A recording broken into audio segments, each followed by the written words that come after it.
Hello, how are we today? Good. So glad you're here. Today is an interesting topic. Today we're going to talk about bubbles. No, not the kind you blow in the air, but the ones that we live online and in real life. From the moment we step out in the world, we naturally gravitate towards groups. Think about high school, cliques, friend circles, and shared interests. Birds of a feather flock together, am I right?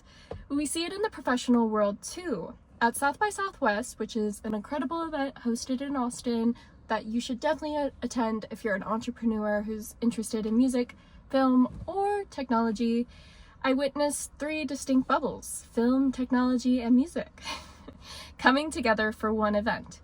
Each of these groups has its own culture, inside jokes, and ways of seeing the world. But when they mix, that's where innovation happens. Yet most people stay within their tribes. Why? Because mixing bubbles takes effort. And I would say effort pays off. So, formula for breaking your bubble. There's a major misconception that only extroverted and charismatic thrive in networking. That's false. I mean, we definitely do well, and maybe somebody who's introverted doesn't really enjoy it all that much, but that was also kind of cool about South by Southwest is that's actually a fairly introverted industry. But like all 3 industries are fairly introverted, but that is false. Here's the truth. A handshake gets you further than you think. People respect confidence even in small doses. Preparation is the real secret weapon. Enter a conversation already knowing something relevant. And if you can't do it in person, do it online, but do it strategically.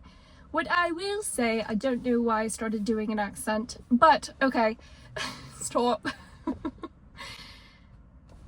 When you do a handshake with somebody, like, we just naturally connect with some people and we naturally don't. We're like magnets. The chemicals in our body and the chemicals in someone else's body are molecular and unadjustable. And at the end of the day, you're going to connect with certain people and you're not going to connect with certain people, and that's that. However, that doesn't mean that you can't connect with an industry, because obviously there's so many people within an industry. So you may not connect with this person in film or this person in the music or this person in tech, but if you met somebody else, maybe you would. And that's where like the world of gatekeeping is changing so much. So before, gatekeeping, it had to be in person and you had to connect with somebody and you had to be a positive magnetic reaction where you would connect and not repel one another.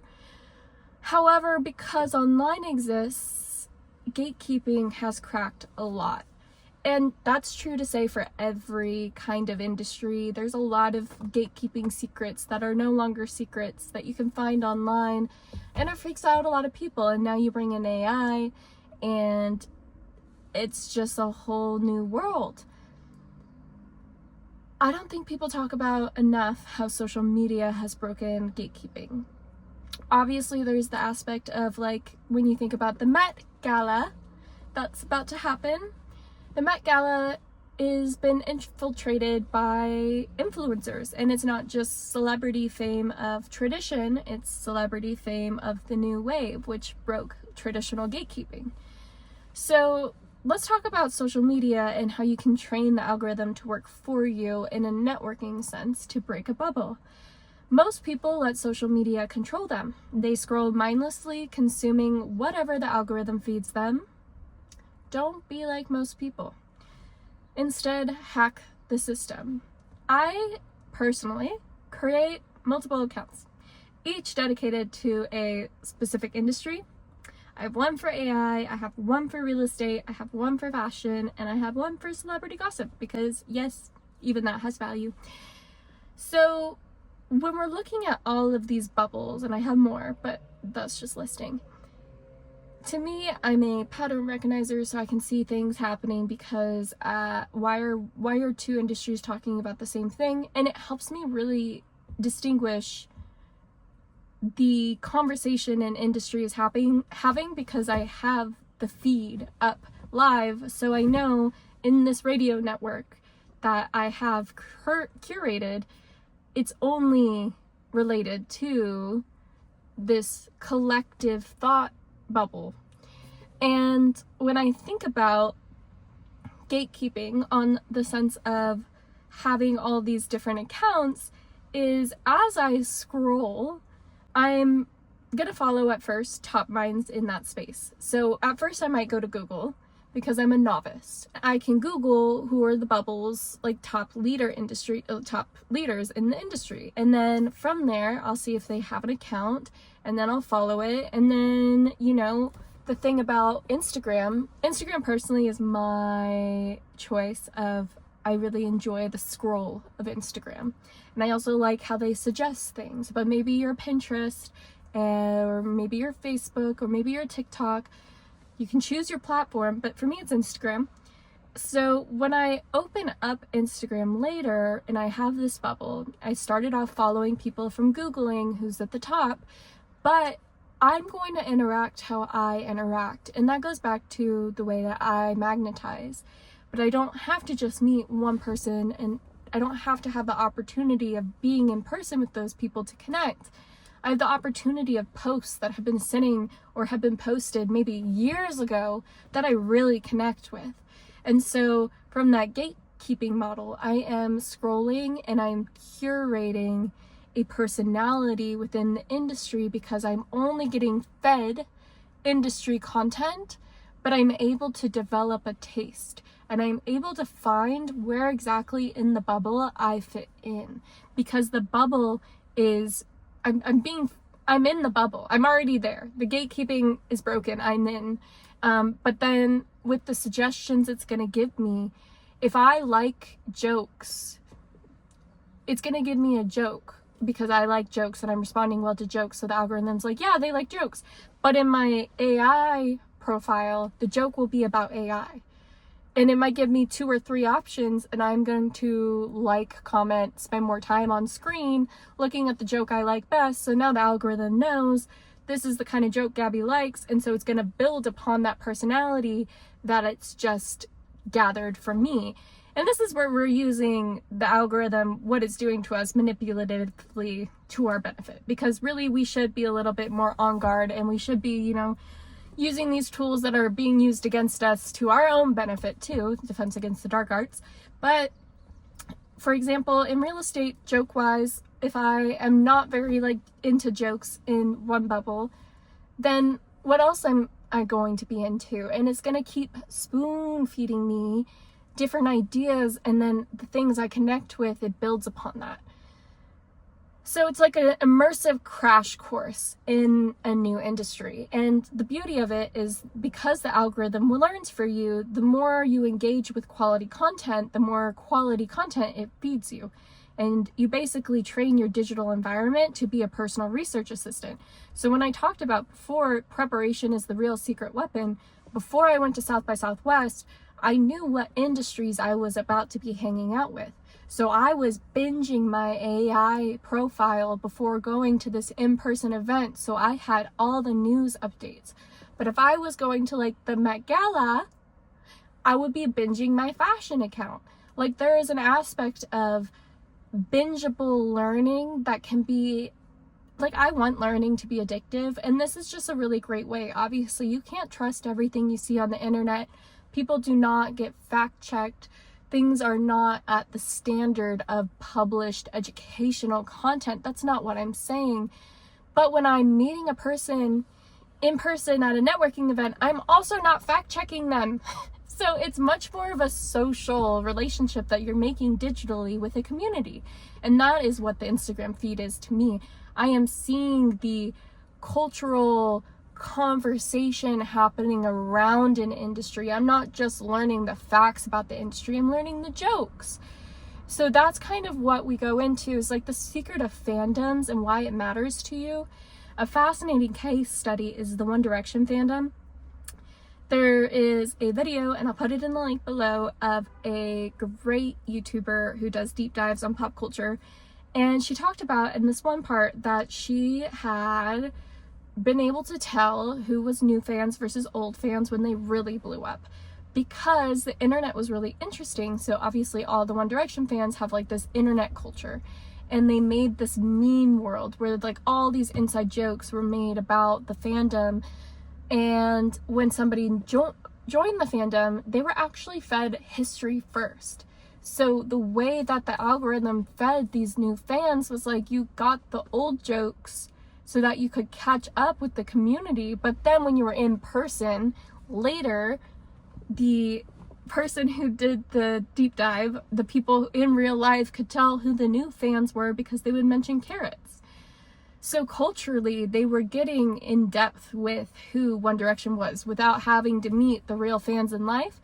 But because they were a little bit slow, or they were just a little bit behind what actually was happening, and the internet was feeding them history first, in person, it was a giveaway sign that you were a newbie and not a advanced member of the society. But that's true in person too. It's just you kind of are able, like if that person wanted to binge it out and like catch up, they could. And before, you would have to, work really hard in person and keep asking questions.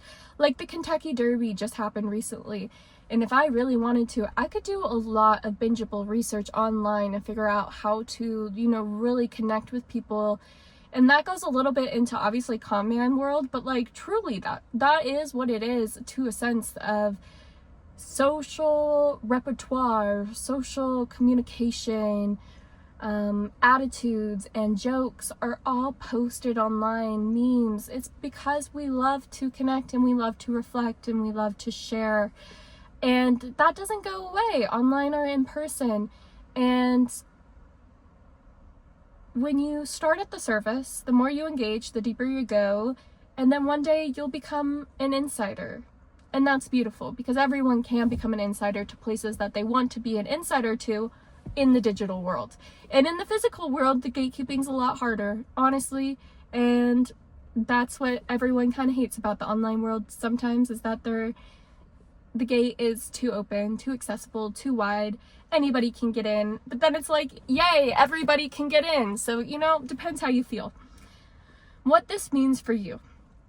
We're in a time where loneliness is a real issue. Yet we have more tools than ever to connect. The trick is using them strategically to cultivate real conversations, bridge online and in-person interactions, and expand our perspectives. If you feel like community doesn't exist the way it used to, ask yourself, and I really mean this, ask yourself these questions truly. Am I actively seeking out new conversations? When's the last time you talked to a stranger? Am I curating my digital experience to serve my growth? Do you feel better or worse about yourself after you're done scrolling? Am I using technology to work for me, not against me? Because at the end of the day, you choose your bubble. The breaking out is a choice. Please cue High School Musical. So here's my challenge to you. This week, engage with a new industry, online or in person. Ask better questions. Approach a conversation with real curiosity. And use technology as a tool, not a distraction. The internet is not your enemy, it's an opportunity, but it's up to you to use it. Let's chat again soon. Gibbs. Woo! All right, that one was fun. I think, it's a gatekeeping conversation, and the gates are open, people. If you feel like the gates are closed to you, it's because you're not using your resources. And if you also feel like you're not connecting with people, I really ask for you to put yourself out there, but also carefully, obviously. You know, molecularly, as I said, you can attract certain people, and those certain people can be attracted to you for good reasons or bad reasons. So definitely still protect yourself in the world. And maybe if you know you're somebody who can get hurt by others, maybe that should be your bubble that you join online, is a bubble about setting boundaries, a bubble about mental health, bubbles about how to make long-lasting friendships. Those bubbles exist too. So using the internet as a space to cultivate the mind that you want to grow into. The clothes may not fit right now, but you can grow up into them. Bye, y'all. See you next time.